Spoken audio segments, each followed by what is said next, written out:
Assalamualaikum warahmatullahi wabarakatuh. Kami dari kelompok 6 akan mempresentasikan tugas mata kuliah strategi dan metode pembelajaran yang diampu oleh Ustadz Muhammad Farhan, SPDI, SHUM MPDI.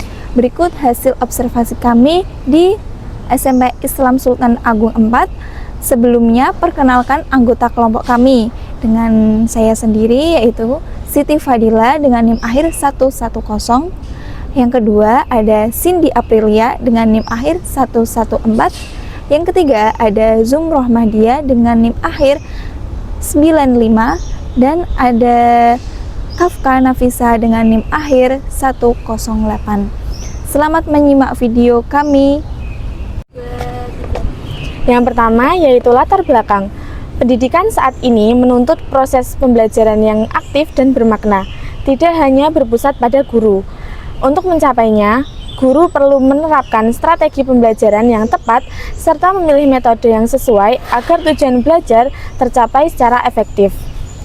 3 di antara berbagai strategi yang mendukung pembelajaran aktif adalah strategi inquiry, strategi berbasis masalah atau SPBM, dan strategi kontekstual. Ketiganya didukung oleh metode seperti eksperimen, diskusi, problem solving, hingga kunjungan lapangan.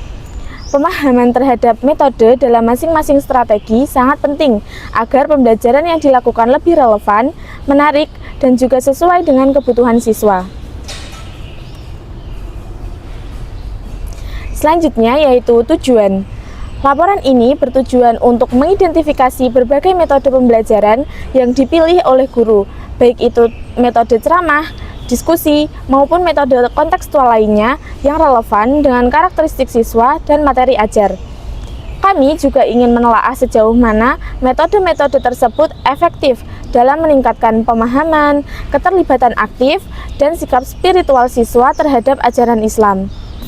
Juga bertujuan untuk memberikan kontribusi dalam pengembangan model pembelajaran PAI yang lebih variatif, interaktif, dan kontekstual, sesuai dengan kebutuhan pendidikan di era modern.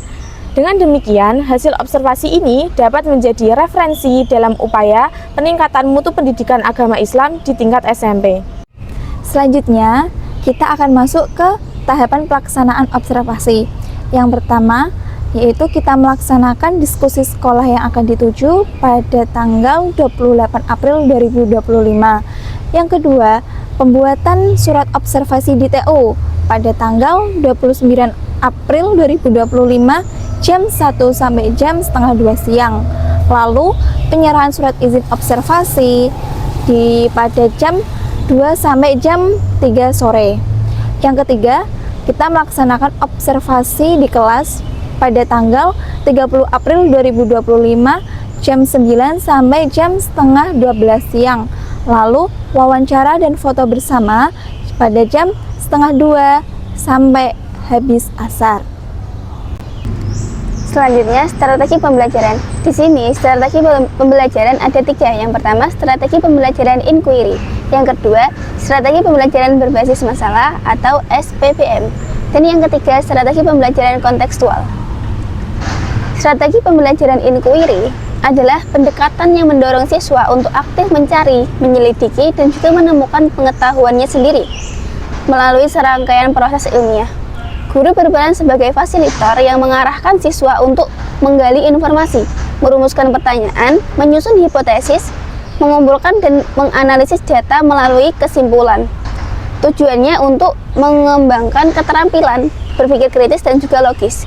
Dan yang kedua, meningkatkan rasa ingin tahu. Dan yang ketiga, mendorong kemandirian belajar siswa. Contoh kasus yang ada di kelas. Bumita menerapkan strategi inquiry saat menyampaikan materi jamak dan juga qasar dengan menambahkan pertanyaan pematik seperti siapa yang pernah bepergian jauh bersama keluarga, atau bagaimana kalian melaksanakan sholat saat di perjalanan. Penjelasannya, siswa diajak untuk mengamati pengalaman pribadi, kemudian menarik kesimpulan tentang syarat dan juga ketentuan jamak dan juga qashar. Proses ini mencerminkan pendekatan inquiry yang mendorong siswa berpikir analisis dan juga menemukan konsep sendiri melalui bimbingan oleh guru.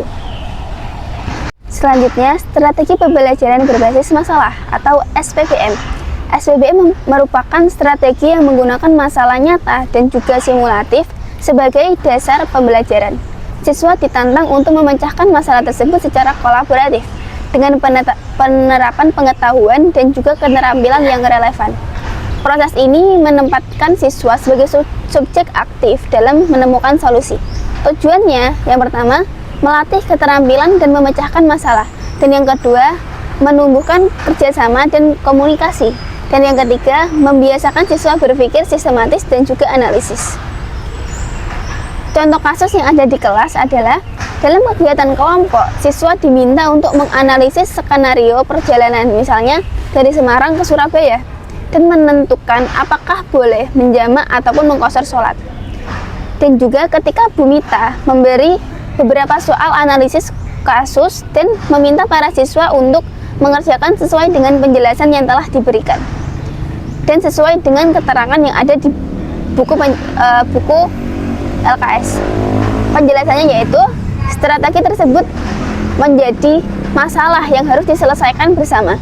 Siswa berdiskusi dan juga mencari solusi berdasarkan syarat-syarat fikih, menunjukkan ciri khas dari SPBM sendiri yang mengutamakan pemecahan masalah nyata dalam konteks keagamaan.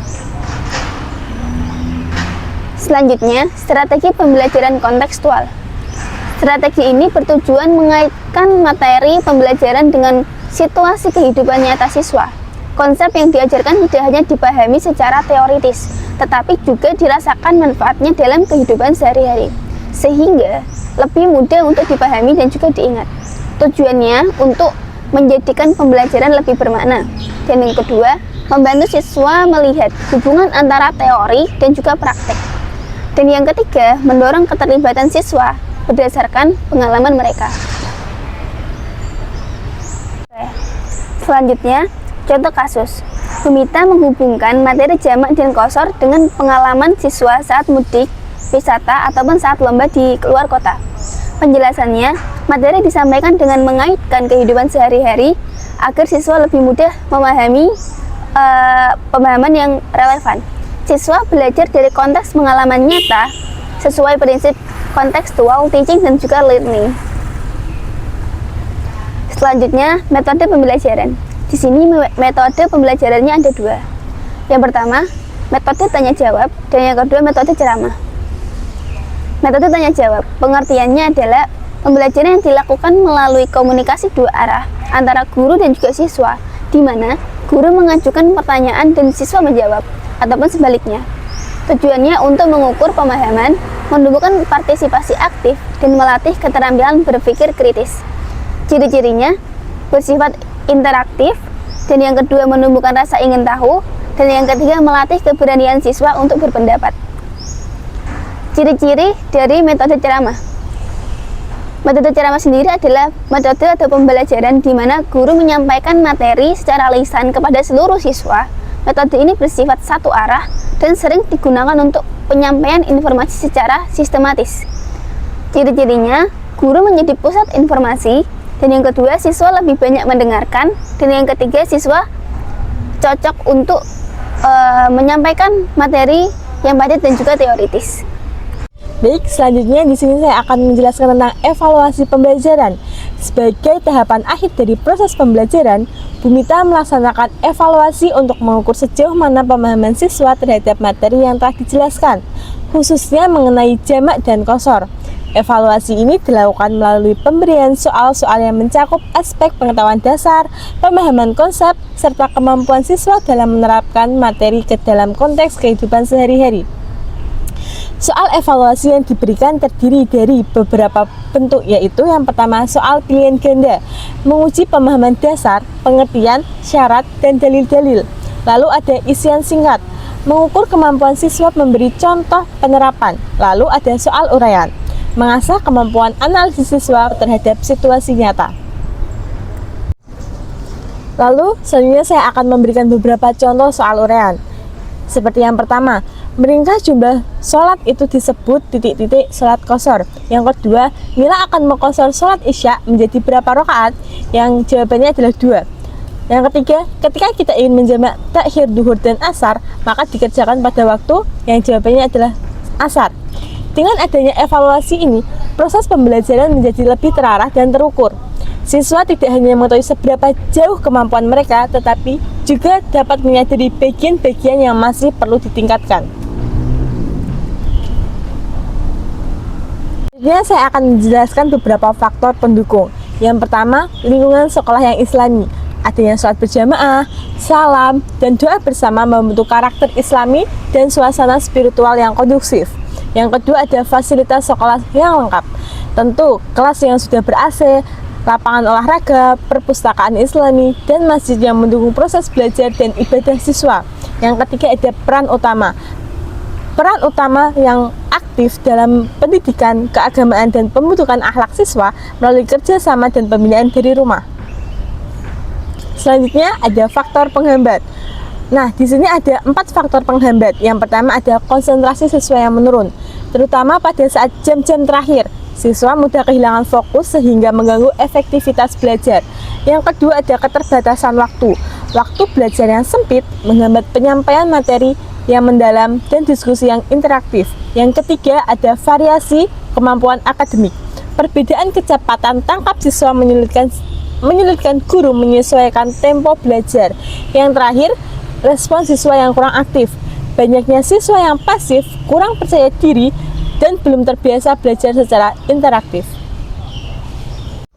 Selanjutnya kita akan masuk ke saran. Yang pertama, mengenai penggunaan strategi yang diterapkan oleh Bu Mita. Yang pertama, strategi inquiry. Penerapan strategi inquiry belum sesuai dengan metode pembelajaran yang dipakai. Jika strategi pembelajaran yang digunakan adalah strategi inquiry, maka metode yang seharusnya sesuai digunakan yaitu yang pertama, melaksanakan eksperimen sederhana atau demonstrasi. Siswa mencoba atau mengamati langsung fenomena, misalnya praktik sholat di perjalanan. Yang kedua, observasi. Siswa mengamati pengalaman sendiri atau teman. Yang ketiga, diskusi kelompok untuk menyimpulkan hasil pengamatannya. Yang keempat, tanya jawab terbuka. Memancing penalaran bukan hanya sekedar jawaban benar atau salah. Kedua, strategi pembelajaran berbasis masalah atau SPBM merupakan pendekatan yang menempatkan siswa sebagai pusat pembelajaran melalui keterlibatan aktif dalam memecahkan masalah yang nyata, relevan dalam kehidupan mereka. Dalam strategi ini, siswa dituntut untuk berpikir kritis, bekerja sama, dan mengeksplorasi solusi secara mandiri atau kelompok. Oleh karena itu, penggunaan metode ceramah dan tanya jawab sebagai metode utama dalam SPBM menjadi tidak sesuai. Metode ceramah bersifat satu arah dan menempatkan siswa sebagai penerima informasi pasif, sehingga tidak memberikan ruang bagi mereka untuk berpikir dan bertindak secara mandiri. Sementara itu, metode tanya jawab memang bersifat dua arah, namun cenderung terbatas pada pertukaran informasi sederhana dan belum cukup mendalam untuk membangun kemampuan pemecahan masalah yang kompleks. SPBM membutuhkan metode seperti studi kasus, diskusi kelompok, atau simulasi yang dapat mendorong siswa untuk aktif berpikir, bertukar ide, dan menemukan solusi bersama. Oleh karena itu, agar SPBM berjalan secara efektif, diperlukan metode yang sejalan dengan prinsip kolaboratif dan pemecahan masalah yang menjadi inti dari strategi ini. Metode yang lebih sesuai untuk SPBM yaitu yang pertama, adanya studi kasus, diskusi kelompok, simulasi, problem solving, dan proyek mini. Metode-metode tersebut melibatkan siswa aktif memecahkan masalah yang nyata, melatih kerja tim dan berpikir kritis, dan menempatkan siswa sebagai subjek pembelajaran. Yang terakhir yaitu kesimpulan. Proses pembelajaran pendidikan agama Islam di SMP Sultan Agung 4 Semarang telah menerapkan berbagai strategi pembelajaran aktif, yaitu strategi inquiry, strategi berbasis masalah atau SPBM, dan strategi pembelajaran kontekstual yang didukung oleh metode seperti tanya jawab, ceramah, dan evaluasi beragam bentuk soal. Ketiga strategi tersebut terbukti dapat meningkatkan keterlibatan, pemahaman, dan kemampuan siswa dalam menerapkan materi ke dalam konteks kehidupan sehari-hari, khususnya terkait fikih sholat jamak dan qashar. Guru PAI berperan sebagai fasilitator yang mengarahkan siswa berpikir kritis, memecahkan masalah, serta menghubungkan materi dengan pengalaman nyata siswa. Meskipun terdapat faktor pendukung seperti lingkungan sekolah islami, fasilitas lengkap, dan dukungan orang tua, proses pembelajaran juga menghadapi hambatan berupa menurunnya konsentrasi siswa, keterbatasan waktu, variasi kemampuan akademik, dan kurang aktifnya siswa. Sekian video dari kelompok kami mohon maaf apabila ada salah. Semoga video ini dapat bermanfaat dan untuk pengetahuan teman-teman. Akhirun kalam, wallahu muwaffiq ila aqwamit thoriq. Wassalamualaikum warahmatullahi wabarakatuh. Dan jangan lupa like, comment, and subscribe. Dadah!